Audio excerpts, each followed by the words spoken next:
All right. So let us start po. So once again, good evening everyone, and welcome for our series of national capacity building seminars on research writing for research consultant. And I am JD Familaran, of course, senior high school teacher 3 from President Diosdado Macapagal Memorial National High School in Gloria Oriental, Mindoro, Philippines. And it's an honor to serve as your moderator at the same time the event chairperson for this meaningful and timely seminar workshop or webinar. All right. So to formally begin our session for tonight, may I request everyone to focus your attention and your eyes on the screen for the singing of the Philippine National Anthem, which will be followed by the opening prayer.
Mga kababayan, ang pambansang awit ng Pilipinas.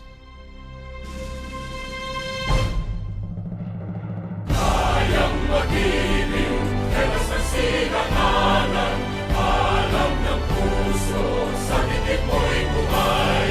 Lupang hinirang, kuya ka ng magiting, sa manlulupin, di ka pasisigil, sa nagatang tutok sa simoy at sa langit mong pagaw, ay hinatang tulang awit sa paglayang minamahal. Ang isang ng matawad mo'y tagumpay na nagtitindig, ang bituin at araw niya kailan pa may di magtitindig. Luman ang araw ng walhaging pagsinta, buhay langit sa piling mo. Ang inigaya ng barkay mga amin, ang mamatay ng dahil sa'yo.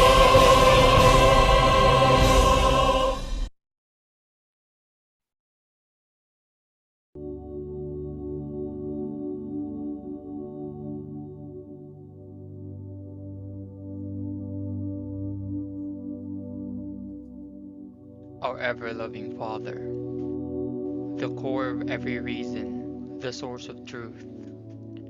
You who made the earth and the heavens are the ultimate goal of every knowledge seekers, the infinite wisdom, the cause of all that is good. We are truly grateful for this opportunity to gather together as a community despite the challenges we face each day. Yet you remained and gave us strength to carry on the responsibilities of bearing intelligence and using them for better purposes. We now humbly ask you to join us in our endeavor to explore the wonders of life in the world for knowledge's sake, that in whatever we learn today, we become more grounded to you, who is truth, who is love. We pray that you bless our speakers, the fount of your infinite knowledge, that they can share something worthwhile despite the limited time we have. They can channel all they know and share to us the beauty and truth of living as your child. We pray that you guide our participants, the seekers of your boundless knowledge, that they may continue to persevere in the search and be deemed worthy to share what they learn from today's session. Sanctify us, O Lord, not because we are worthy of it, but because we believe in your love and mercy, that at the end of the day, we can take home something that's amazing and meaningful. This we ask and pray through Christ our Lord. Amen.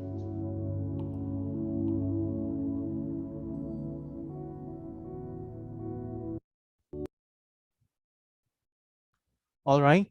So at this point, for the knowledge of everyone, this series of event, of course, is an initiative of EDCOR Educational Research Center, primarily to equip us research consultants with the necessary and relevant knowledge and skills in the conduct of research, as well as to enable us to become a better research consultant. While this series of events are intended for EdCourse research consultants, these are also open to public, especially students and educators who wish to improve themselves in the field of research writing. That's why tonight po with us are my students in thesis writing from John Paul College here in Oriental, Mindoro. And before we proceed further, at this juncture, allow us to recognize the presence of the following important persons in EdCore Research Educational Research Center.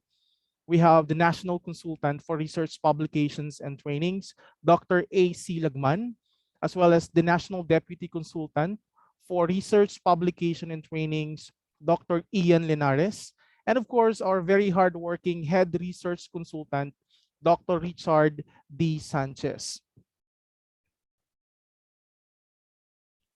And to extend his warmest welcome to all of us for tonight's session, I am giving you the school principal and education committee of NCLC-MCA School System Maranatha Christian Academy.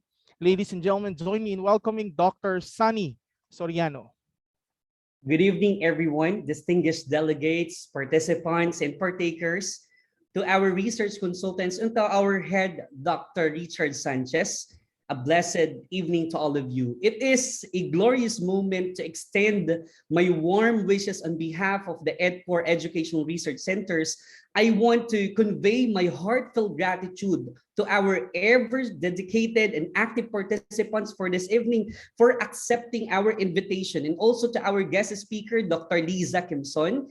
Good evening po, ma'am, for presiding over this webinar. Greetings to one and all. And it gives me immense warmth, great pleasure to grace all of your presence in this very wonderful topic, because it gives me tremendous contentment to be presenting the welcome speech amongst the most esteemed participants in their respective fields. And before we begin this webinar, I would like to express my heartfelt gratitude to all of you who are sincerely committed to this event, most especially to our research consultants and our heads, to make this success webinar. This event would have been impossible without the support of each and everyone present here. And this webinar are organized and conducted for the general audience to gain insight and information that would remain effective in their life, exercises, work, and also the professional growth. Kaya nga po, we have here together with our students from different universities, as well as my students in Maranatha Christian Academy and Urdaneta City University. And the topic for the discussion for tonight's webinar was chosen that all our participants who are interested with this qualitative research. And once again, blessed evening and welcome to the webinar with the topic, Looking at Reality from Holistic Perspective, the Importance of Qualitative Research, that will discuss to us by our guest speaker, Dr. Liza L. Quimson, one of our education or EdCore educational research consultant. Once again, good evening, everyone. All right, thank you so much, sir, for the warm welcome that you have extended to all of us for tonight's session. All right, so let us proceed. Okay, so as we go on with our session for tonight, there are some reminders that we would like to remind everyone. So we have the following house rules. First, you have to turn off your microphone when not in use so that we can avoid hearing unnecessary noise. Camera may or may not be open, but if you can, you may do so. And of course, you're going to use your complete name as your identification or username. And of course, So later po, if you have questions or any form of queries, clarifications that you have, you may type in or key in those clarifications and questions to our chat box so that we can properly address those clarifications and queries of yours. All right. So at this juncture, let us proceed to talk about the topic, looking at the reality from a holistic perspective, the importance of qualitative research. So basically, this is all about the introduction of what qualitative research is. Let us all welcome the Campus Executive Director of Pangasinan State University from Bayambang Campus, Lingayen, Pangasinan. Ladies and gentlemen, join me in welcoming Dr. Liza L. Quimson, our resource speaker.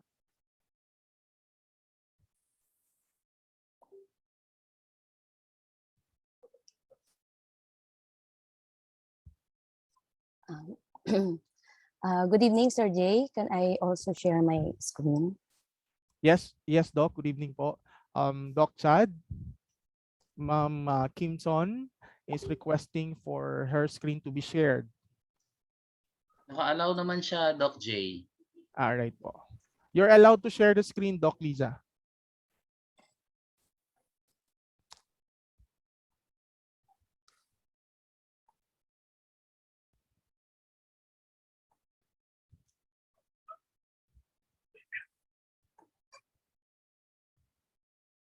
Okay, to our head of the program tonight, Sir Jay Familaran. And of course, ang ating napaka-supportive na head research consultant na nagbigay sa akin ng break to talk about the topic for tonight, Dr. Richard Sanchez. The other EdCorm consultants present here, our dear students from all the way from Mindoro and Urdaneta City, ang aking mga kabaluyan dito sa Pangasinan. Other friends who are with us, I saw here Dr. Adrian Carbajal, ang aking friend and a former faculty of Pangasinan State University. Good evening po sa inyong lahat. I'll be discussing to you tonight a topic which I think our students here will be more interested, because I know you are well aware of the other types of research, and you are used to it. But this time, allow me to introduce you to this. I was tasked to discuss this topic, looking at reality from a holistic perspective, the importance of a qualitative research. At the outset, may I thank the EdCor for giving me the chance to be part of the team. It's really an honor. Actually, pinopromote ko po ito because I was so proud of being a research consultant, a new research consultant. Though I'm not an expert, still a work in progress. But with the help, with this capability building, I know I could enrich more my knowledge in research. So this is it. Let me start with this saying that it says here, according to Lincoln and Guba, everything influences everything else in the here and now. In the world full of instants, instant lahat. Pati nga yung boyfriend, minsan kamit mo lang ngayon, boyfriend mo na mamaya, are all product of a collaborative interaction between people and his or her environment. And all the things that had happened in the past, here in the present, and to the future is being connected by and modified by a thorough study of people who look into the differences of the culture of every generation. And we are very lucky for being part of the EdCor. All these instances were modified now. And now we always, it gives meaning to the culture that we are portraying, that these generations are portraying. Now, through research, nabibigyan po ng meaning lahat ng ito. Hindi po natin nakakayanan o naiintindihan why are these people acting this way, and why are these things are happening, especially during this pandemic, but with the help of the researchers like you, my dear students, my dear friends in EdCore. Lahat po ito ay nabibigyan po natin ng liwanag. So therefore, our tonight's agenda are the following. The definition and primary differences between qualitative and quantitative research, the major classes, activities in qualitative research, general manuscript parts, design features and sampling, strengths and weaknesses. So I'm just going to give you an introduction. But later on, as we go on with the series of webinar na kinandak po ng research, we go into the in-depth details of this type of area of study. So my references are the following. Some of the slides here came from the presentations of the following experts: Engineer Paulo Conzunji, Dr. Shilelo Amihan, and Dr. Brian Jester Balmeyo's paper. But I also look into the book of Chisholm on qualitative research basics, and other supplementary sources will be cited in slide. So let me start this discussion with the meaning of research. No? When you ask a student if kung ano ang meaning ng research, ang alam lang nila is i-google mo lang yan. Ang alam lang nila is to look into the meaning of these words or look into the further readings, and that is actually research. But this time, alam naman ng mga estudyante natin, let's go into the real meaning of this word, of this term. It is derived from the French word recherche, which means to travel through or to survey. It is the orderly investigation of a subject matter for the purpose of adding to knowledge. So remember, the key word is adding to knowledge. You are not just reading it, but you are doing it to add to knowledge. It is a systematic, controlled, empirical, and critical investigation of hypothetical prepositions about presumed relations among natural phenomena. That's according to Kerlinger. And it is the systematic process also of collecting and analyzing information to increase our understanding of the phenomenon with which we are concerned or interested. Only few people are interested in research. Pag ito na yung topic, parang iniiwasan na ito eh. Kahit sa college, ayaw na ayaw ito. Maraming bumabagsak ng dahil sa research. But when you look at the meaning of this course of study, you will be gratified to be an instrument para mabigyang liwanag lahat ng mga phenomenon, lahat ng mga tanong mo, lahat ng mga investigations na gagawin mo, which will somehow improve the living, the way of living of the people, the culture of the people. So when we talk of research, these are the verb used. No? Lahat kayang gawin to. They identify, they describe, they explore, and they explain. When you look at problems, lahat po ng apat na verb na ito, lagi ko sinasabi sa mga estudyante namin, masasagot po yan. Depende sa course ng inyong study. And when you ask question kasi at hindi ito nasagot, talagang you keep on finding the answer. And one way to do that is to do it scientifically through research. So what are these research process? Usual po, some of you are already consultants at yung mga estudyante natin. It always start with the identification of problem. That's conceptual po siya. Kung walang problema, so wala tayong dapat na hanapan ng sagot. So when you think that there is something wrong with this process, then you try to conceptualize. After that, when you conceptualize that problem, you identify it, and you acknowledge that there is really a need to improve this process, then you do the design and planning. And when you do the design and planning, you try to do the survey, empirical observation, you observe, and then all the data that you will be gathered will be analyzed, and of course, it will be disseminated. Ang problema kasi datin, marami po tayong mga researches na hindi na i-implement. So, kapag yung research, ito ang lagi namin sinasabi, kapag yung research ay kinandak mo pero walang realization, hindi siya na-implement, hindi natin nakita kung ano ang gamit niya, it's a wasted effort, no? Wala pong saysay. But when you look at that particular perspective ng process to disseminate it, just like what the EdCourse doing, you invite our researchers to present their paper in an international or national fora, just like this one, then doon nagkakaroon ng meaning, because somehow our audience will look into the possibility of adapting the recommendations that you presented. Okay, so another one is through publication. At mind you, my dear students, my dear fellow colleagues, nakita ninyo ang EdCore ay nagpa-publish din po. It's one way of disseminating. So what are the characteristics of this research process? It's controlled. Controlled variables except those that are tested upon are kept constant.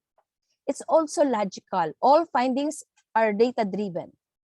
Empirical, it is based on observations and experimentations and theories. Hindi po siya inimagine lang. Hindi po siya ginawan lang o dinuktor lang. So everything that you're going to present here are based on observable data. Okay? Analytical analysis is needed to that there is no error in their interpretation. And numerical or verbal data, this depends on the type of research used, and it's also systematic, or it follows orderly and sequential procedure. Now, let us go to the difference of quantitative and qualitative research. My dear friends, you are familiar with quantitative. Kaya mabilis lang talagang magkukuha yung sagot. It's because in terms of data, in qualitative, responses are in words, or they're done through observation, yung qualitative pala, while quantitative are based on numbers. Okay? So alam mo kaagad yung exact kapag numbers. Dito nga nagkakaroon bakit ganyan yung data mo? Ang expected ko ganito ang magiging resulta. Pero in terms of qualitative, hindi ganun because you're looking into the response of that particular respondent or subject. In terms of gathering tools, qualitative use interview, observation, and documentary analysis, while quantitative use questionnaire and survey tests. For data treatment, may thematic analysis to in terms of themes, while quantitative is more on statistical. Kaya kapag may nag-submit sa amin ng research on qualitative, wala nang kita si statistics center namin kasi hindi na dumadaan sa kanya, tini-check na lang niya yung namin. Binibigyan na lang niya ng clearance yung mga estudyante namin. Then in terms of nature of data categories, it's called out in qualitative, while in quantitative, it's predetermined. Alam na nila, parang check-check na lang minsan. Kumbaga, binigyan mo na sila ng pagpipilian nila. And the number of key questions, in qualitative, kahit isang question pwede po. Pero sa quantitative, there are number of questions to be answered. Now, therefore, qualitative research aims to understand the question why or how. Minsan kapag tayo when we talk of quantitative, and we have this numerical rating, then we ask, why? Bakit nangyaring ganon? Then when you go into in-depth study, then you can do qualitative research to discover the reasons why, bakit nangyari yon. Qualitative research aims to understand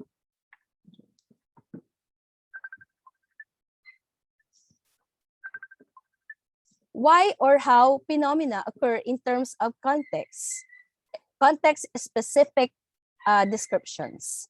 This is as opposed to quantitative research that aims to understand in context-free generalizations. So therefore, qualitative research is rich, context-bound, understanding of a poorly understood phenomena. So therefore, qualitative research is flexible. changes and evolves as the study progresses.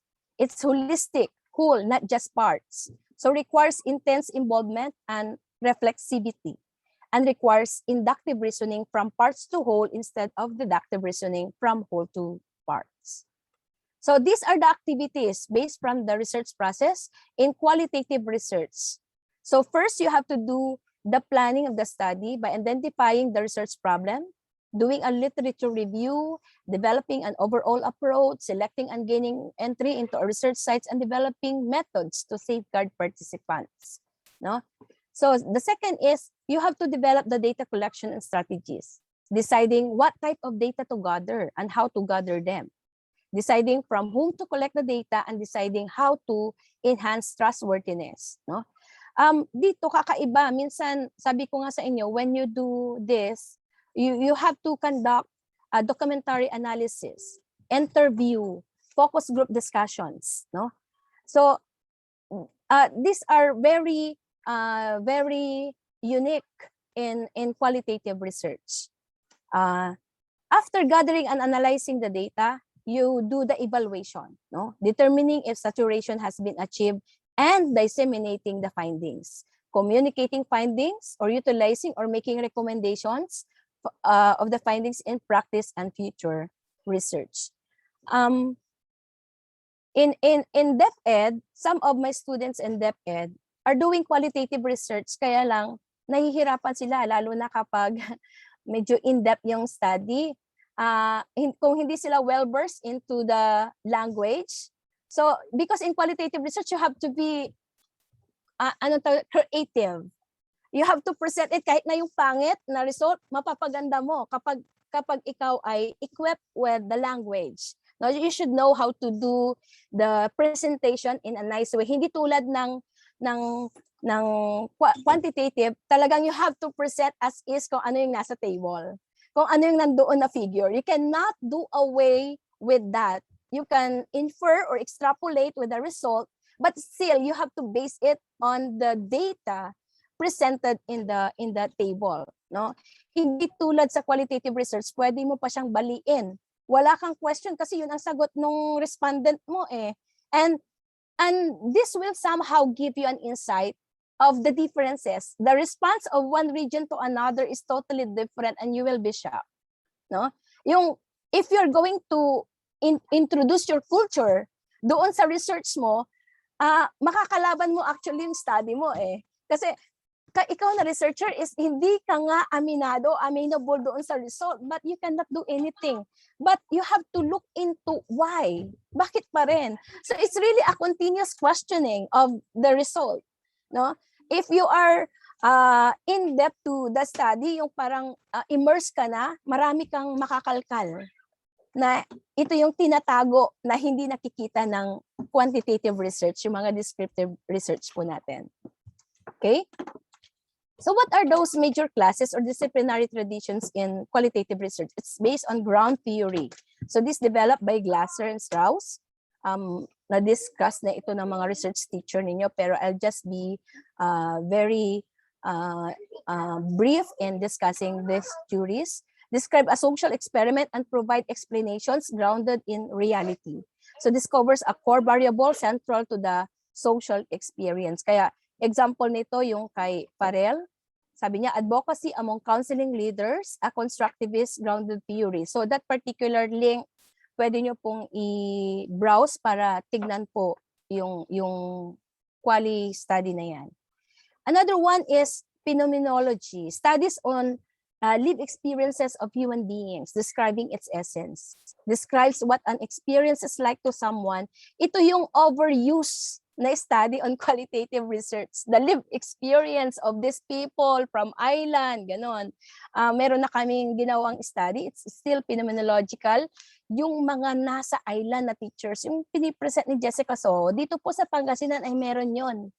That teachers need to travel and they need to pass through two mountains and 2 rivers before they will arrive at their destination, and they usually stay there for a week, walang uwian, no? So paano sila nakaka-adjust, and yet even though opportunities come in, hindi po sila lumilipat. Bakit? Ito na yung opportunity nila na makaalis sa pahirap na trouble na yan. But you see, through research, may namumodify tayong culture doon sa lugar na yon. Okay? Next, another one is ethnography. Primarily used in anthropology, provides a framework for studying the patterns and lifeway of a defined cultural group in a holistic fashion. Requires intense field work and immersion, and outputs are rich cultural descriptions. Ito yung mga klase ng research na sinusuportaan ng NCCA. Minsan naging part na rin po ako dito. We stayed in a particular island for 6 months. No, we have to live with them, and then you have to get into their culture, and it's quite exciting kasi it's quite new to me na hindi ako sanay doon sa way of life nila, but we tend to preserve their culture, specifically in Bolinao. Kasi sa Bolinao, they have different language, like, and though they are part of Pangasinan, pero iba rin po yung language nila and the way how they live in that place. Dalawa pong island dito yung talagang nasa gitna na, malapit na po actually siya sa China. Pero nakikita mo na, iririnig mo na ang tilaok ng manok sa China sa lugar na yon. And hindi kami naniniwala until such time na doon kami tumira, doon namin na na nakita yung pamumuhay nila. One research that we studied, yung mga fishermen, yung mga tatay na fishermen na hindi na nakakabalik, na papalaot pero ilang buwan, ilang taon hindi na nakakabalik, may bangkay, hindi nila alam kung patay na. So these are the situations, no, that they're hurdling, and yun ang tinitignan ng NCCA nung that time, na tinignan nila the plight of the fishermen, our fishermen in Bolinao, Pangasinan. So general parts, of course, may introductory siya, research problem, statement of purpose, and the research question. Okay? If you are using the IMRAD, mas madali na i-present yung paper. Sa amin kasi, for educational purposes, we do the chapter 1, chapter 2, hanggang 5, di ba? Kasi may defense in between the process, so they have to undergo 3 defense sessions, the title, the proposal, and the final, pre-final and final. Okay? And you see, kapag dumaan ka sa prosesong yon, that's why you have to finish the required chapters. But eventually after we ask them to write their paper through the IMRAD format. Especially right now with the implementation of CMO 15 series of 2019, we have to do public defense sessions ng mga researches ng mga doctoral students ho namin. Kaya mabusisi, kapag sila ay lumabas, yun yung parang trauma nila, na dapat alam mo yung sinasabi mo, kasi kapag nag-ask na yung public, baka doon ka babagsak, no? Okay? So, meron po tayo nun. So for general parts, we have the theorist models and frameworks. Some studies insist on theoretical debate. Example, yung phenomenology traditions, while some insist on ethnographies. Models, concepts assembled to be of the relevance to a common theme or interrelated phenomena.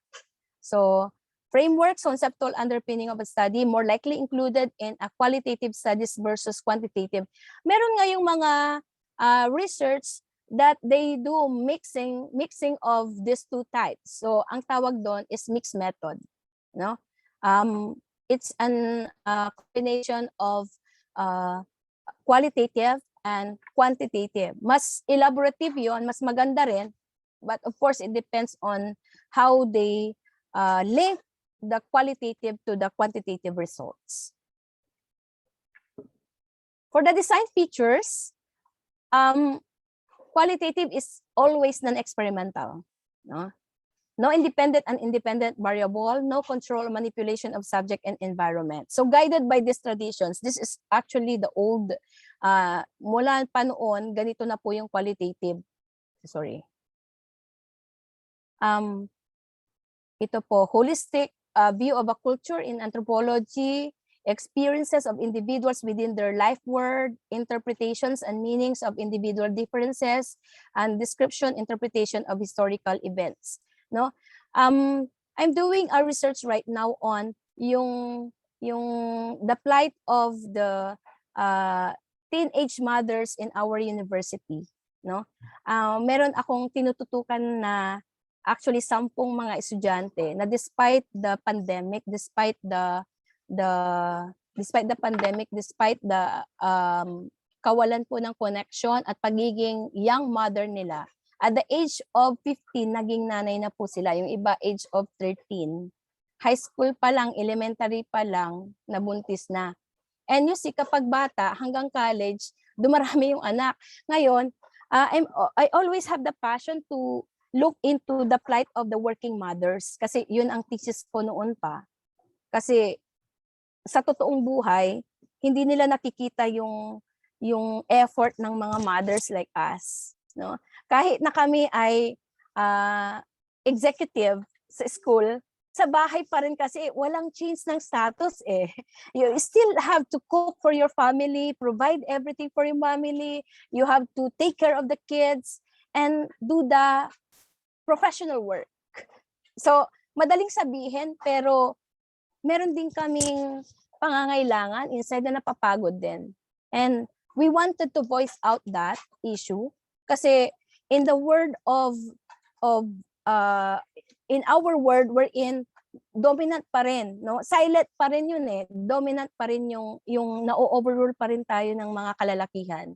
Gusto namin na sabihin na meron din kaming kailangan.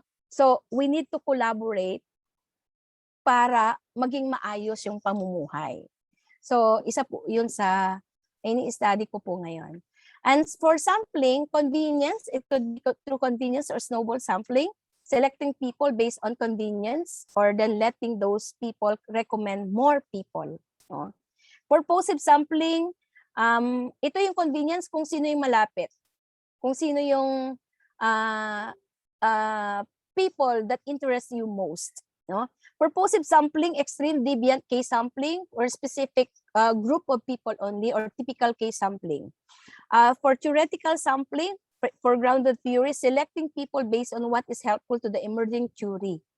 And for big net sampling, mingle with everyone but have key informants. This is the sample size based on data saturation. Data present itself as becoming same and repetitive. Hindi mo pwedeng gawin yung 100 sa qualitative.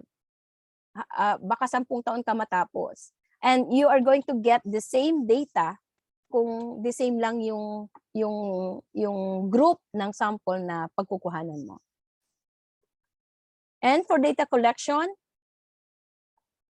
we have interviews, just like what I told you before, through unstructured, semi-structured, or focus group, through diaries, if you identify that as a significant data, photo elicitations, and field notes. Ito. So, nandyan po lahat yung sinabi ko po kanina, so I will not be discussing more on that. For the analysis of data, dito, yung kakaiba, tulad ng descriptive, you do the coding before you enter it in the Excel, no? Excel form, Excel worksheet. You do also the coding here. Ang kagandahan ng coding dito, hindi ka magko-code ng marami. But you have to code them based on their significant statements, looking into the differences, the commonalities and differences of their statements, and then thereby you are already looking into the themes based on their answers or the data gathered. So the themes is actually what we call abstract entity that brings meaning to the study. Dito ka na nakakapag-modify. And again, we need the creative analysis of the researcher to make it more enticing, to make it more significant. So for the strengths of this qualitative research are the following. So useful to conduct limited or in-depth case studies or interviews. Usually, we do case studies. That's why we limit our cases or our respondents into few. Hindi ka kailangan na kumuha ng 100. No? Useful for describing complex phenomena. Useful for specific environment, context, and condition. And include researcher and people's personal experience of phenomena. So that's why you do the interview. Meron ka pang talagang matutulog ka doon para obserbahan mo sila kung ano yung usual na ginagawa nila. And research is more dynamic and flexible here. So, kung may strength, may weaknesses din itong qualitative research. Research findings might not be general and it applies to a specific context. Kasi nga, limited lang yung respondent mo. So you cannot generalize that what you got from this specific group is true to all. Okay? Insufficient research data to test hypothesis and build theory. So there's no, you cannot bank on that particular result. Instead, you have to try it to another specific group to make it valid. No? If you found out that majority, you need to do more research to other segmented groups. No? So you have to do segmentation. That's the time that you can say na, this is true to all. Okay? But sometimes, hindi ganun ang nangyayari. Especially kapag, just like here in our country, magkakaiba kasi yung location. Minsan, iba-iba rin yung data na nakukuha natin. Data collection and analysis could be time-consuming. This is what I told you. Only if you are indulging into qualitative research kasi it's time-consuming. Kung ikaw ay sanay sa agaran, ito po ay hindi. Kailangan mong iset ang sarili mo, buong puso't kaluluwa, pati balon-balunan at atay para magawa mo yung analysis mo. Kasi talagang you have to concentrate. I tell you, hindi po siya madali, no? Pero kapag nandoon ka na kasi, halos ayaw mo na siyang tigilan, no? So dapat may passion ka talaga in doing this research. Data collection and analysis could be resource intensive, and research results are easily influenced by the researcher's personal biases. This is one feature ng qualitative research na hindi mako-question ng tao eh. When you do research talaga, merong mga personal bias, no? In qualitative research. Because somehow, there are parts of the data gathering which will tell you, may madidiscover ka eh. And instead na ito yung tao, ito na lang. So you can easily change it, no? And then, meron kang mga data na nilalagay na based on your perception. In quantitative research, no. Kung ano yung nandoon na problem, ano yung variable, yun lang eh. Pero dito, you can add that particular detail to make your research more enticing. Okay.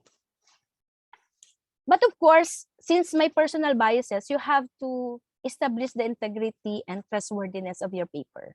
Otherwise, it's just, a piece of paper na para bang Facebook post lang, na pinost mo lang, tapos mamaya wala na. Okay?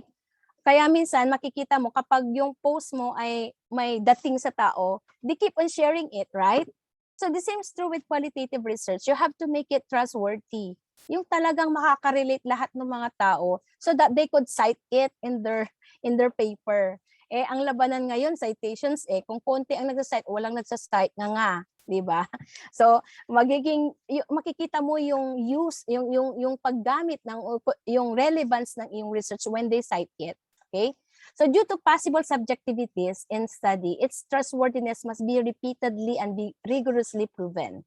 So, through prolonged engagement, persistent observation, reflexivity, data triangulation, you are not just going to use one strategy to get the data, but you have to ask other segmented groups that would validate the claim of the respondent. Method triangulation, vivid and complete recordings, and member checking. So here are sample. Yung mga ngayon, marami na eh. about COVID-19 vaccine, policy implications, you know, yung MECQ, MGCQ, minsan may politika, sabi ng estudyante ko, parang politika yan ma'am eh, gusto ng mga LGU na ganito, ganito. Well, that's bias. But how can you prove na ganun nga yung nangyayari para safe sila na makapagpalabas ng pondo? You see, our millennials, our generations are very, very critical in terms of the policy implications. So, and that's a good sign that they are really thinking, no? That they're really reading, they are aware of what's happening in their environment. Another one is on teaching and learning process, especially on flexible learning. Okay, daily choices, social media and content, politics, no? Lalo na ngayon, maraming mag-boyfriend, nag-break ng dahil makaleni, makabongbong. Hindi, this is true na nangyari dito sa amin yon. Sabi ko, ano, ang babaw naman. But you see, it's really happening. Malaking punto po iyon, yung paniniwala ng tao that makes them compatible. And even they love each other, they will sacrifice their feelings because of because of their beliefs, no? Interpersonal relationships and interactions, no? Which is my favorite kasi nga guidance counselor po rin ako. So my dear students, pwede po kayong ganyan, humanap po ng mga these are suggested topics for qualitative research. So that's it, my dear students, my dear colleagues. Thank you for listening. I hope you were able to learn from me, though it's short, though it's just an introduction. I hope I was able to inspire our young researchers who are present here today. Magandang gabi po sa inyong lahat. All right.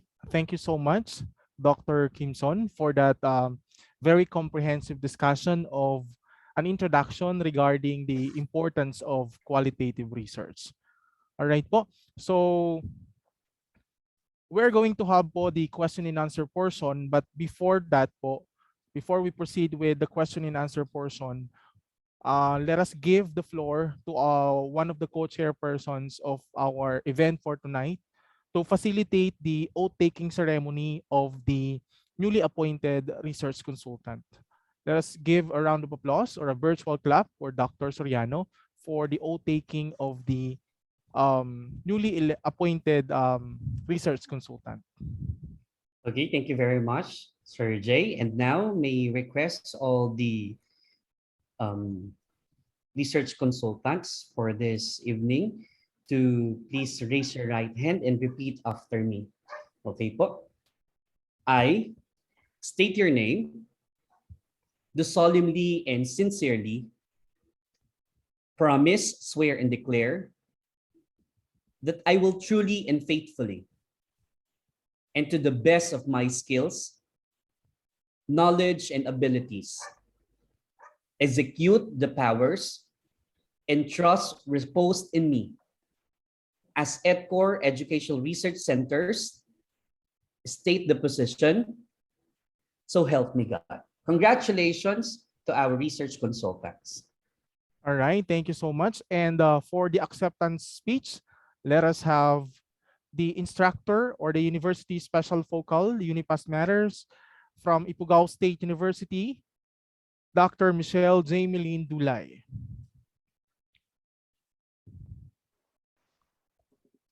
To the head consultant of the EdCore Educational Research Center, Dr. Richard Sanchez, Dr. A. C. Lagman, the National Consultant for Research Publication and Trainings, and Dr. Ian Lenares, the National Deputy Consultant for Research Publication and Training, to the EdCore's National Consultants, Regional Coordinators, Provincial, Division, and City Coordinators, to Dr. Liza Quimson, our resources speaker this evening, to our event chairpersons in tonight's webinar, thank you for making it lively.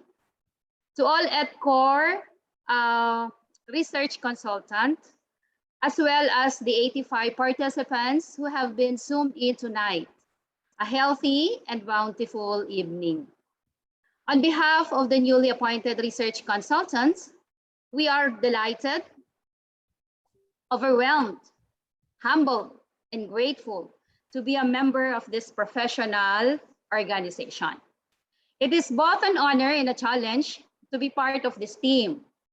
Being a research consultant is a great opportunity, considering our constrained abilities and resources as a result of this pandemic. Promoting a research culture is a tough challenge, really. But it has helped us recognize the strength of our modest profession to sincerely make a difference by acknowledging our roles in pursuing EdCore's vision, mission, goals, and objectives. This pushes us to gain the essential information and skills for conducting research, as well as to improve our abilities as research consultants. Finally, allow me to express our desire to uphold the oath with seal, to collaborate with our fellow research consultants and partners, and to support EdCore's goals of contributing to society's improvement through academic inquiry and research, and serving the Almighty through service to others. Let me conclude with a Bible verse from 1 Peter chapter 4, verse 10. As each of you has been given a special gift, use it to serve one another as worthy stewards of God's bountiful generosity. Good evening, everyone. All right, thank you so much, Dr. Dulay, and congratulations once again to all our newly appointed research consultant. And we are looking for a more meaningful collaborations in terms of research activities or research-related activities to all our newly appointed research consultant. Once again, congratulations and thank you, Dr. Dulay. And at this point, we are now going to proceed with the question and answer portion. Right? While Dr. Quimson was discussing her topic, some of our participants were able to type in their questions in our chat box. Dr. Liza, here is the first question po. Dr. Liza, good evening. All right, nawala. Ayan po. Yan. Where is the first one? For a while po, I'm reading the first question. We cannot deny the fact that qualitative research is gaining an overwhelming demand for leaders who are expected to create policies and programs. Would you recommend qualitative or quantitative as basis? Thank you. Dr. Liza? Okay. Yeah, thank you, sir. Actually, these two types of research are very important. Depende kasi kung ano yung title ng study mo or yung focus ng study mo. Okay? There's no competition between qualitative and quantitative actually. Depende kung sa paano mo ito ginamit. I think this is a very good realization for our research educators that we should indulge our students into qualitative research kasi hindi nagiging basihan yung numero sa tamang estado, no? Like for example, in our policies and programs, we always depend on the percentages and ratings or survey ratings. But you see, ang totoong sitwasyon sa kanayunan ay hindi nakikita ng statistics. Okay? Sabi nila mataas ang GDP natin, mataas ang ating rate ng ano natin. But you see, bakit dito mismo sa kanayunan natin ay halos walang makain yung mga tao? Paano mo masasabi na effective yung polisiya ng gobyerno natin? If you look into the politics, okay? Yun kasi ang mostly basis pero wag na po tayong lumayo. Tignan na lang ho natin ang paligid natin. Saan nagkulang yung implementation ng policy? And mostly, I'm sure you know that, na minsan na-abuse po yung quantitative because they're giving fake details, no? Actually, hindi nga natin alam kung yung sumagot is siya ba yun. Unlike here in qualitative, talagang you have to dig deeper into the bottom of that study. Kaya nakikita natin yung totoong scenario dito sa baba. Okay? Pero yun nga, limited nga kasi minsan hindi lahat ng detail ay naibibigay. With the onset of that yung Data Privacy Act, hindi lahat open. So what you could do to get the detail is to interview. You live with them. You have to conduct focus group discussions. But still, you cannot deny the fact that you cannot do away with the legalities of everything. Otherwise, you will be charged of of something. Yun po. All right, thank you so much, Dr. Quimson, for that answer. Yes, I would like to agree also with what she stated, right? So to make the study more comprehensive, in-depth in nature, it would be better if we're going to combine the two, right, Dr. Quimson? Yeah, All right, yeah. thank you so much. All right, so that you can do the triangulation method.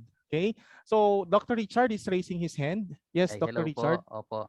Gagayahin ko lang po yung linyahan ng isa sa mga officials natin sa EDCOR, si Dr. Adrian. Ayan. Nakaklase ni Dr. Liza. Akala ko estudyante niya dati si Dr. Liza. Binibiro ko siya, sabi ko, ang tanda mo na. So classmate pala niya sa doctorate, yun po.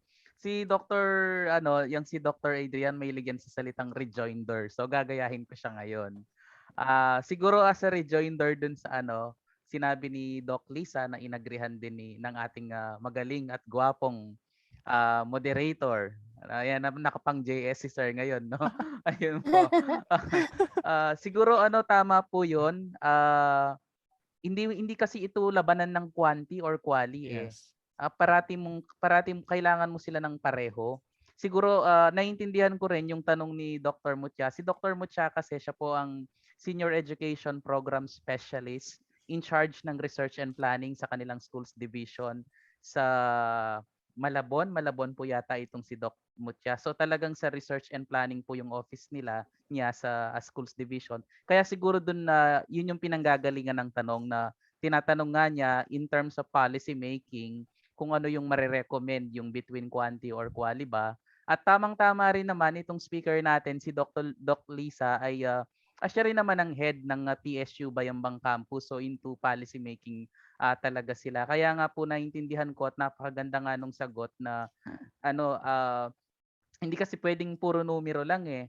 Napakahalaga ng numerical data, pero kung doon lang tayo nagfo-focus, mayroon tayong mga napag-iiwanan na mga datos Yes. na hindi lahat nakukuha ng numero. Hindi rin naman pwedeng puro kwento-kwento lang, hindi pwedeng puro qualitative research lang. Siyempre mayroon namang mga part na kailangan nandiyan. Ano ba yung sinasabi ng numerical data? Kaya nga po coming from the words ng ating nang nagtanong na nasa talagang policy and planning at nang sumagot na nasa implementation, I believe being an executive in her own institution ay napakaganda po talaga ng pag-combine mo yung dalawa. Walang pwedeng mahiwanan ng isa kasi parang half cook kapag ganon ang decision making kapag ibinase mo lamang sa isang uri ng datos. Thank you po. All right, thank you so much, Dr. Richard, for that additional information. All right, let's proceed with the second question.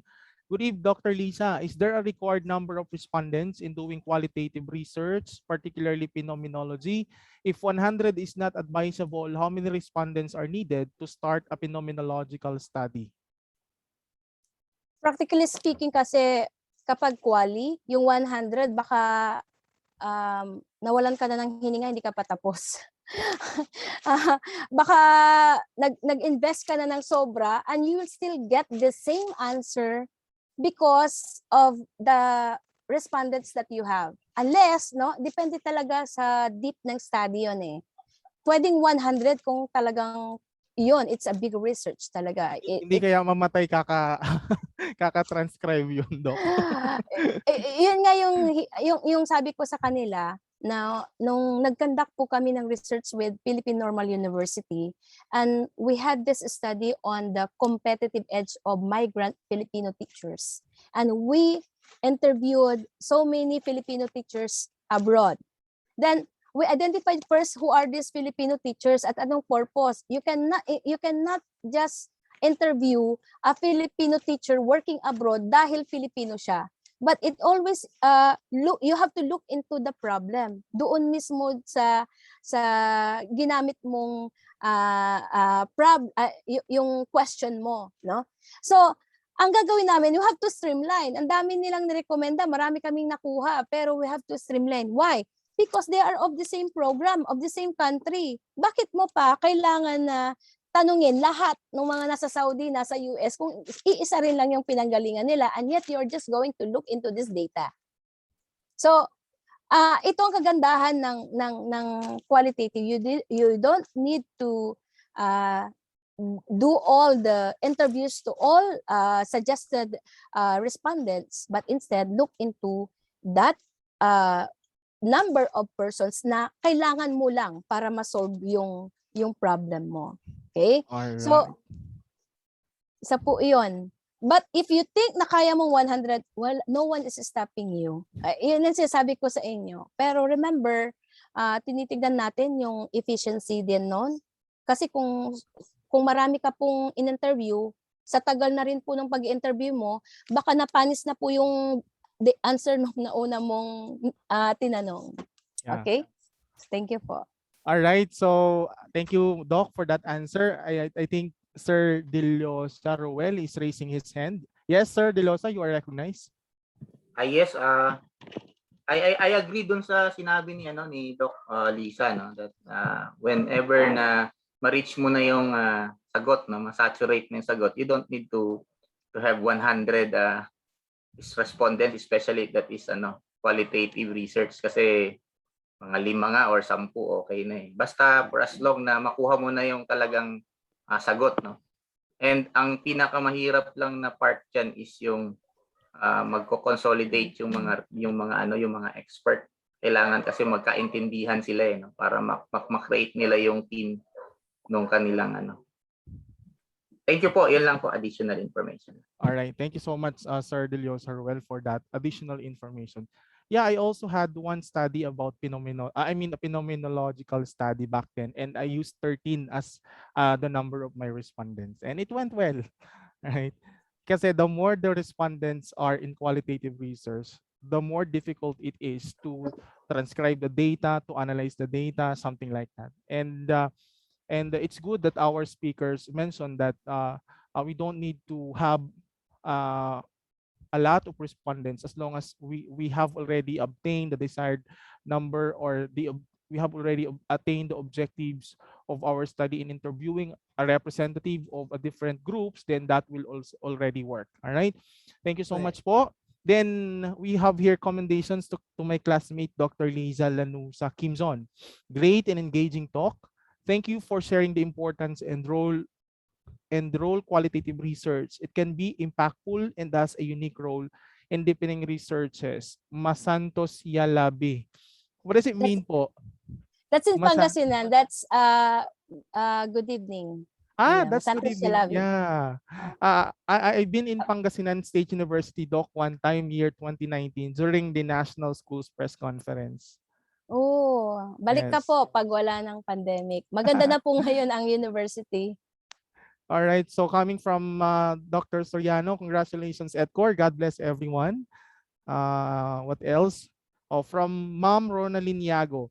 Good evening po, Dr. Liza. Ang ethnography lang po ba ay para sa cultural, ethnic groups talaga, or pwede pong culture siya na kahit anong group? Example, school culture. Thank you po. Ang ethnography hindi ibig sabihin para sa ethnic groups or IPs lang. Looking into the culture, even generations, ay pwede po siyang i-refer po doon. Okay? Yes. I had one study ng isang aking advisee on the culture of the Generation Z compared to the millennials. Makikita nyo ang impact nito sa mga sa pag-aaral nila in terms of their learning, no? Hindi siya gumamit ng quanti, pero maganda ang pagkakasaad niya, though you cannot generalize na yung nakuha niyang data dito is true to all. Pero in terms of their interaction and their academic performance, malaking bagay 'yon, no? Malaking bagay 'yon. So Kaya makikita nyo talaga yung advantage nito. You are not looking into the culture of a certain group, pero pwedeng culture with reference to the generation, with reference to the region, with reference to a certain place. Okay? All right, that's clear po. Ano po? That the ethnography is not only limited with the ethnic culture. We can deviate from the ethnic culture and focus on the other aspects of our society and culture. All right. But of So, course, sir, yes, ma'am. Sir Jay, but Yes of course po. you can your frame of reference still is yung mga background. If you're looking into the All culture right. kasi napaka-in-depth yun. So, ang Yes, frame of it's a reference mo pa rin yes. is yung dati ng mga folklore, mga kasanayan sa place. You still have to look into that as your frame of reference at saka doon mo i-elaborate yung discussions mo. Yes. All right. Thank you so much, Dr. Quimson. Are there some more or additional informations relative to that matter coming from the participants? Wala na po ba? All right, let's proceed with the next. Thanks, Edcor. So grateful to be part of this team. Thank you, ma'am. We are also grateful of having you in our team. Salamat po, Doc Michelle. Hi, Sir Roel. Ang quality from Ma'am Evelyn B.I. Ang qualitative research po ba ay ginagamit din ng mga statistics? Magandang gabi po. All right, ma'am.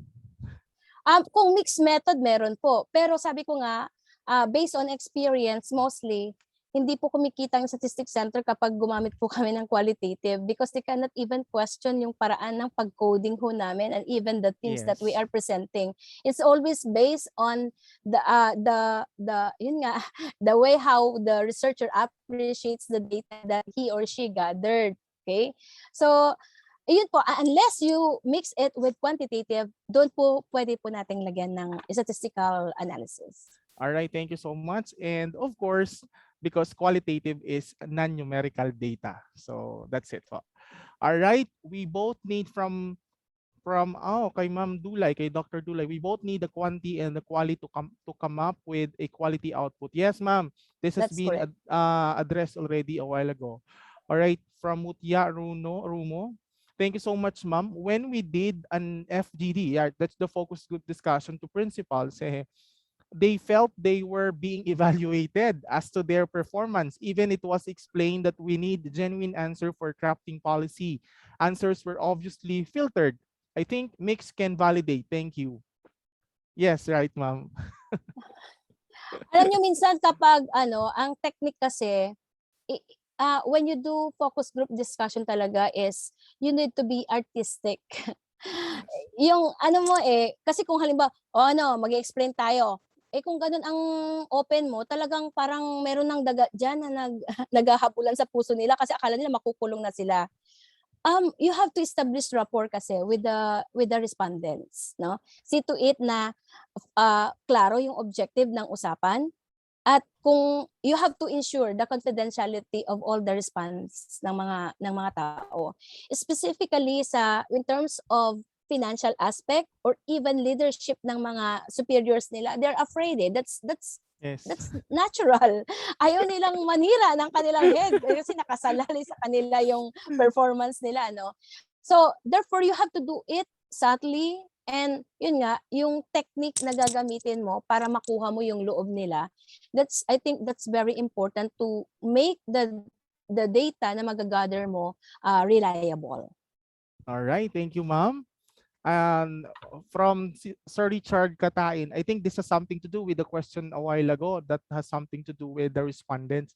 The ideal number is 10 for qualitative, right? Okay, 10 daw po according to Sir Richard. I believe this has been addressed already, that it depends on primarily with the objectives that you are trying to, the problem that you have brought, something like that, right, And Dr. the scope also The scope, of all right, the all right. study. Kahit 5 nga pwede. All Kahit right, 5. so 5. So I agree po, Doc Mutya. All right. So from Sir Richard, katain and triangulation is very important. Indeed, sir. All right. So later po, before we end our question and answer portion, so meron pong sinend, you can access po the link, the evaluation form. The link is already in our chat box. And you have 24 hours to answer the evaluation form. Okay. So from Sir Gilbert Francisco, good evening po. What is the best way po to discuss present the result of a qualitative research? Babalik po tayo doon sa technique, no? Sa amin kasi depende nga sa presentasyon ng themes na nakuha mo. Okay? Of course, you have to do kapag IMRAD, mas madali. I don't know if you are if you're using that lahat po tayo gumagamit mo noon. Depende po sa themes na or yung kinode ninyo na themes, yung differences and similarities ng mga data gathered. So again, hindi po katulad ng qualitative na parang meron po siyang findings, conclusions, and recommendations. When you present your data, ikaw may sarili ka pong paraan. Again, you have your specific way of presenting the result of your study. So freelance po tayo doon. Actually, kanya-kanya pong style yun, and nobody can question that. Okay? Depende po doon sa problem. Lagi kong sinasabi, depende doon sa problem. Magsisimula ka pa rin doon sa specific yung problems mo, yung purpose of that or the objectives of that. And nandito sa presentation ko yung how you're going to present it, babalikan po natin ulit 'yon. Okay? All right po. All right, thank you so much, Dr. Quimson. Well, at any rate, another factor that we are going to consider also regarding that matter, especially if you are doing research for, let's say, for master's thesis or for dissertation, we have that so-called institutional format din po kasi sometimes that we have to adhere, right? So yun po. Yan. Pero generally, just like what Dr. Quimson, so wala po tayong prescribed na ano doon. Pero if there is an institutional format, then we can follow. Ayan. Yung kasing institutional format is for quantitative usually yun eh. Okay? Quantitative. Sa amin, meron kaming prescribed for quantitative research. Pero yung qualitative, walang na-institute na parang this is the proper way on how you're going to present it. Siguro sabi ko nga, that's also one realization right now. Napansin nga natin na more on ano lang siya. In terms of graduate studies, mga research studies is more on quantitative na hindi nabibigyan ng pansin yung qualitative. I think this is a wake-up call to all research educators nga to look into this area also. Okay? Malaking bagay if our students will be indulged into qualitative research. All right. Thank you so much, Dr. Quimson. Next po, let's proceed. What is the best tool, free sana, for interpreting qualitative data? Ano pong free sana? Wala naman pong bayad yun. Wala naman tayong statistical tool like SPSS na gagamitin dito. Yes, go ahead, Dr. Quimson. Uulitin ko po, wala nga po siyang numbers. So, ang kailangan lang po talaga ay mag-creative po kayo sa language. Alam niyo po kung paano ipasikot-sikot po yung mga explanations and descriptions ng yung mga details na nakuha niyo po sa mga respondents niyo. Ito po yung walang restrictions, no? As long as you base it on the themes that you gathered, makikita mo marami ka nang maiipon actually na future research out of that, no? Continuous nga siya. So wala pong gagamiting mga applications. Yes, Dr. Richard po is raising his hand. Go ahead, Sir Hello Richard. po. Opo. Pang follow up lang po dun sa sagot ni Doc Liza. Baka po yung tinutukoy doon sa tanong na anong best pang-interpret, baka po ang gustong itanong is anong pang best pang-analyze. Kasi wala namang ibang makakapag-interpret sa resulta ng study kung hindi ikaw eh. 'Di ba? Kung anong naging resulta. Baka siguro ang tanong, ang gustong talagang itanong is ano yung mga tool na libre na pang qualitative data analysis. Na meron naman po tayo. Meron tayo actually, although alam ko hindi ko sure sa mga libre, no. Meron tayong mga qualitative data analysis softwares na ginagamit. Although ako kasi I do not know yung kasi para sa akin yung mga tinatawag nilang qualitative data analysis softwares, they can only organize yung mga thoughts, yung mga na-collect mong datos, pero at the end of the day ikaw pa rin ang ikaw pa rin talaga yung gagawa nung part na quote unquote analysis part talaga eh. Kasi hindi niya, dahil nga ang qualitative research ay tungkol sa malalimang kwentuhan, malalimang storya nung kausap mo, hindi naman kayang anuhin ng mga tools yun eh. Hindi naman kaya nilang tarukin yung sinasabi ng kausap mo. It will always be the person to person.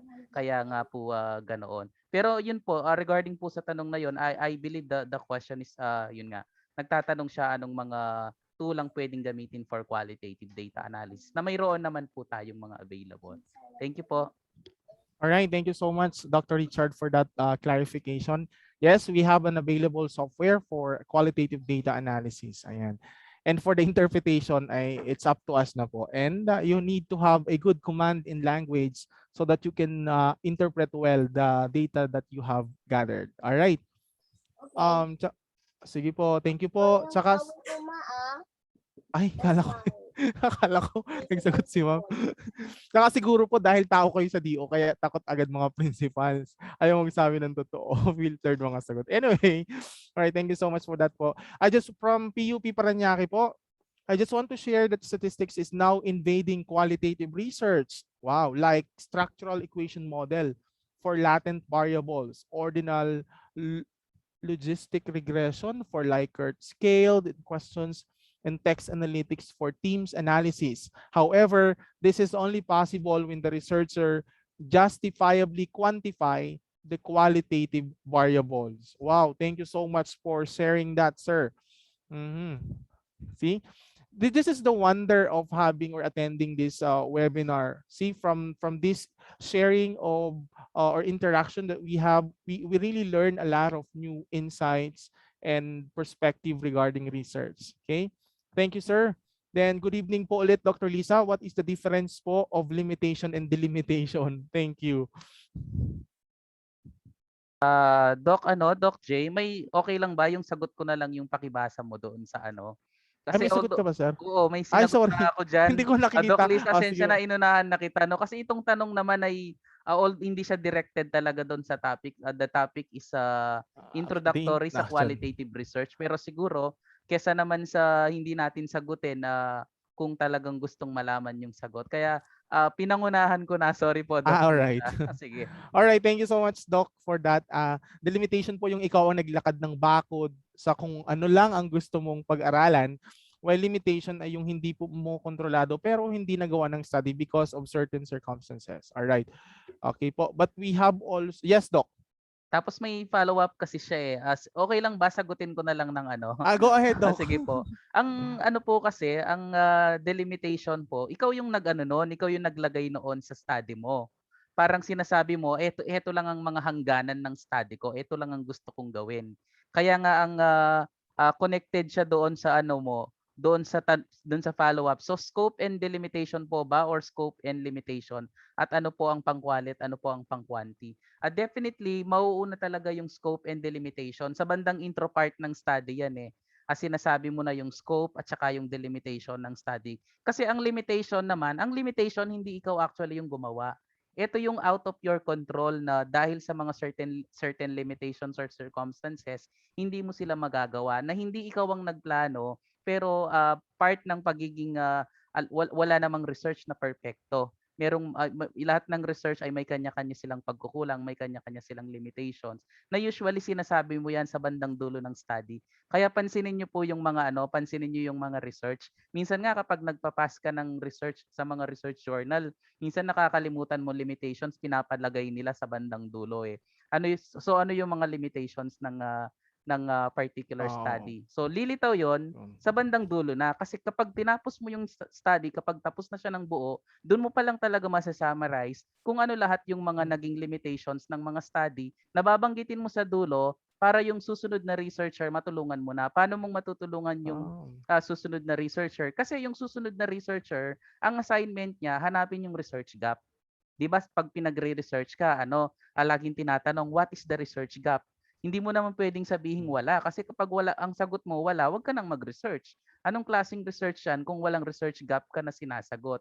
Now, paano mo madaling malaman kung ano yung research gap? Kapag pinag-aralan mo yung mga related literature and studies, yung lahat ng mga binasa mo na yan, instead na basahin mo yan ng buo, ng magpakatagal ka dyan, makakatulong sa'yo when you go to the limitations part ng mga study na yon. Kasi nga yung mga limitations part na yon, sinasabi na nila ano yung mga pagkukulang ng study na yon, ano yung mga hindi nagawa ng study na yon. Therefore, yung mga hindi nagawa ng study na yon, yung mga limitations niya, dun mo nun i-connect yung research gap mo. Kasi kumbaga yun yung part kung saan tinutulungan na ng kasalukuyang researcher yung mga susunod na researchers na madaling hanapin ng research gap yung sa pamamagitan ng mga limitations na iyon. Thank you po, Sir Jay. All right, thank you so much, Dr. Richard. That's a very good explanation. Ano po? Yan. So, according to Ma'am Dulay, we have an app for coding qualitative. Yes po. Yan, nabanggit na rin. Thank you, Dr. Richard. Is it advisable to get responses in qualitative research by having an informal interview or talk with the respondents and not using a formal interview or questionnaire forms? From Sir Gilbert Francisco. Go ahead po, Dr. Quimson. Actually, there's walang isang questionnaire na yun lang ang pwede mong pagbasihan in terms of qualitative research, no? There's no particular assessment that could test all the needed that could get all the needed information.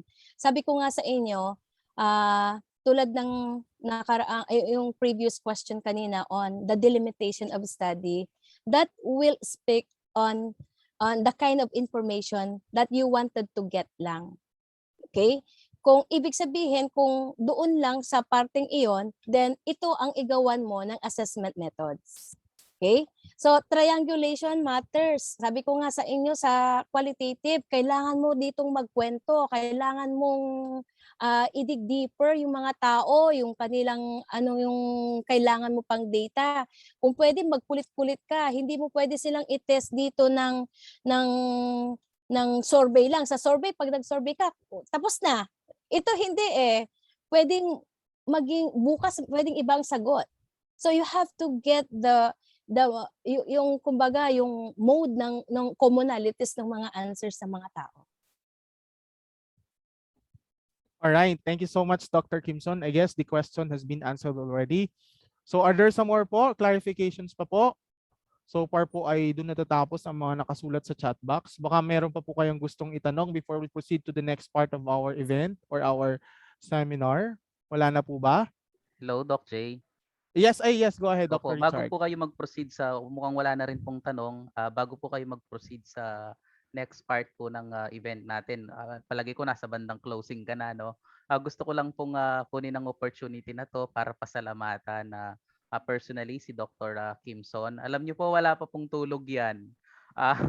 Ilang araw na po siyang walang tulog, pagod na pagod, pero po I was thinking nga, offeran ko nga sana siya na baka pwedeng i-move na lang natin.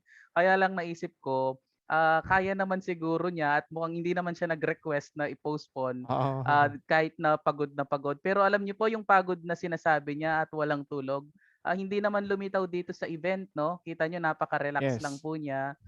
Parang nakikipagkwentuhan lang si Doc Liza. At saka po, yung ang isa sa mga na-appreciate ko dito sa talk ni Doc Liza, yung kaya niyang abutin yung parehong yung both types of audiences natin. Or audience, sorry ba, mga grammarian dyan, mali. Sorry po, hindi po ako tawag dito. Yung, syempre meron po tayo mga estudyante dito, mga senior high school, mga bata, at meron din tayo mga professionals. Actually, hindi lang professionals, they are research consultants of EdCore.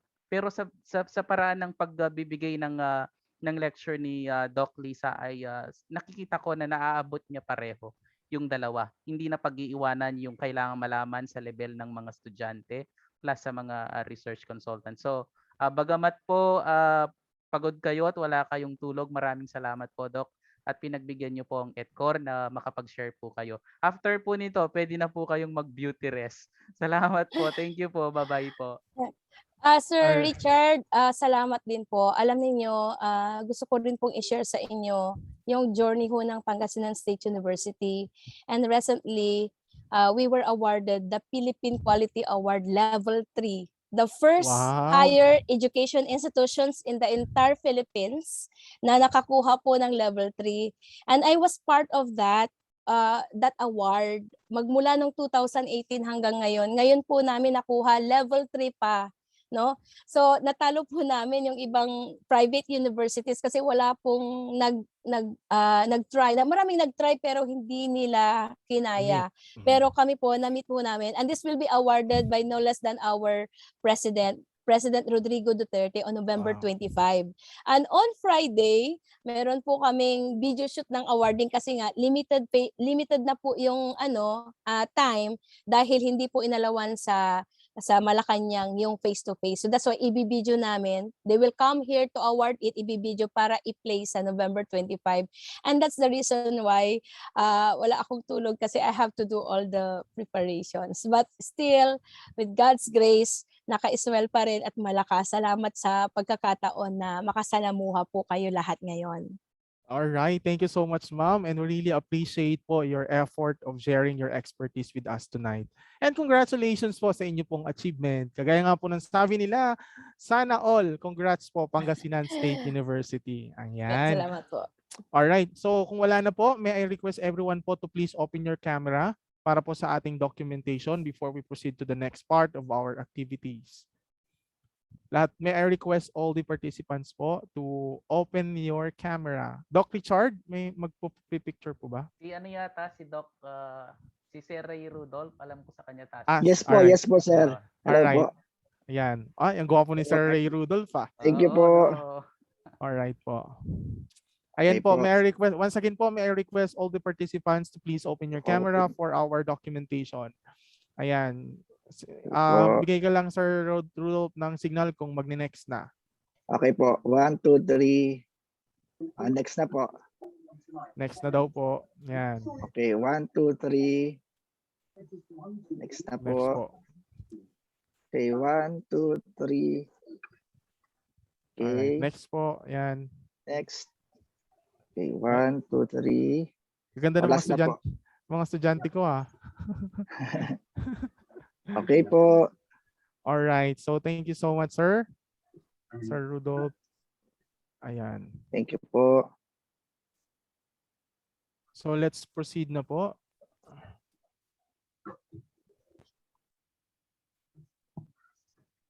Ayan.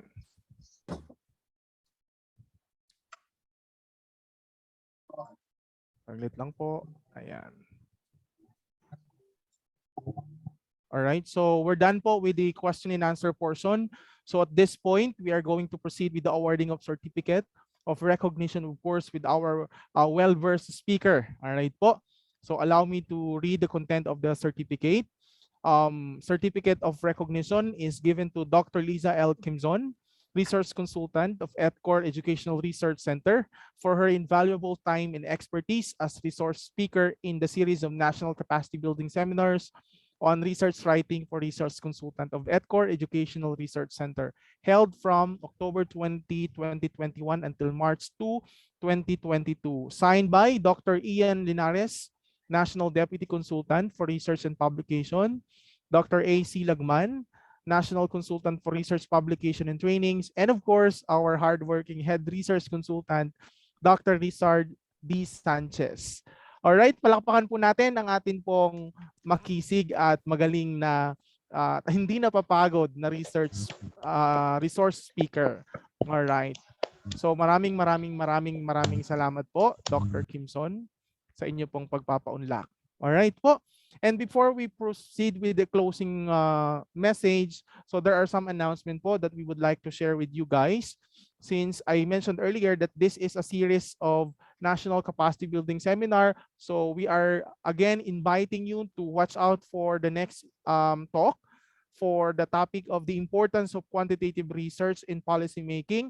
This will happen on October 27, 2021, Wednesday at 6:30 p.m. po with our resource speaker, Dr. Don Oriel D. Buenaventura, Senior Education Program Specialist in charge in planning and research at the Schools Division of San Jose del Monte, Bulacan.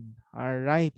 And we would like to inform you also that we have here the merchandise item of EdCore, the t-shirt available po for all the research consultant and for the public. But of course, for the public, tatanggalin po natin yung word na research consultant if you want to avail. Alright, so for inquiries, please contact the Blueprint Shop. Hindi po ang EdCore. Ang nagbebenta po nito ay ang Blueprint Shop. You may contact them po through the link provided below this picture po. Diyan sa screen nyo po projected. Yan. And a percentage of the profit earned by purchasing this t-shirt po is given to our organization for our other activities. All right. And of course, another important things to remember is our international awards for outstanding educators and researchers. Yan. So the deadline of application po is on November 16, 2021. Kaya hindi pa po nakakahabol. Pwede pa po kayong humabol because right now po, we are going to have the final review and deliberation for batches 7 and 8 on October 30, and the rest will follow. The rest of the batches will follow on November 13, November 27, and December 11. So Sir watch out. Jay. Yes po, Doc. Gusto ko rin po sanang regarding yan sa announcement mo. Huwag Yes po po. kayong aasa na may extension po ng deadline. Medyo maselan po tayo sa rules, sa guidelines ng EdCore. So we set it ng November 16. Hindi nyo po ito makikita katulad ng iba yung mga nakikita sa iba na extend ng deadline. So definitely po, it's naka-deadline ng November 16 at wala pong extension yon. Thank you po.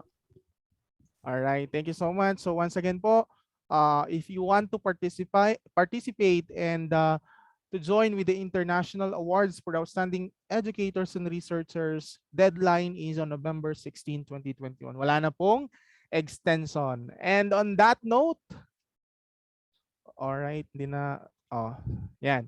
So let us have the teacher 3 from Calawitan National High School, San Ildefonso, Bulacan, Sir Ray Rudolf M. Pastrana for the closing message. Thank you very much po, Sir Jay. So good evening, everyone. It is my pleasure to be a part of this training as one of the event's co-chairperson. Let me take this opportunity to say thank you to our participants and to Dr. Richard Sanchez, our head consultant. Thank you so much po. Congratulations and thank you to my co-chairpersons, Dr. Sonny Soriano, Sir J. Familaran. Salamat po. And also to our research speaker, Dr. Liza M. Quimson, for a very substantial and fruitful discussion about qualitative research. So this webinar entitled Looking at Reality from a Holistic Perspective, the Importance of Research, we concluded that qualitative research is about immersing oneself in a scene and trying to make sense. And it really enlightened us about the great value of qualitative research as an avenue to reach the paramount success of our intellectual and professional growth. Others says that research is just a part of their academic journey in order to graduate in a certain degree. But they do not realize that research produces empirical results that can contribute to the different aspects of our lives, namely in education, politics, economics, and the likes. That is why, my dear colleagues, it is now a challenge to us as researchers to see the holistic benefits of research as its demand in the fourth industrial revolution. Let us embrace research with open arms. Let us invite more researchers and educators and join and be part of our EdCore community. Thank you and God bless us all. All right, thank you so much, Sir Rudolf Pastrana. Salamat po. Thank you po. For that message. All right. On that note, we are ending our session. Congratulations again to the newly appointed research consultant of EdCore and to all the participants. Thank you so much for your participation in gracing this session. All right, so to end our session for tonight, allow me to share this quote of Albert. Research is to see what everybody else has seen and to think what nobody else has thought. Again, congratulations to all of you and manatili po tayong ligtas sa atin pong mga lugar.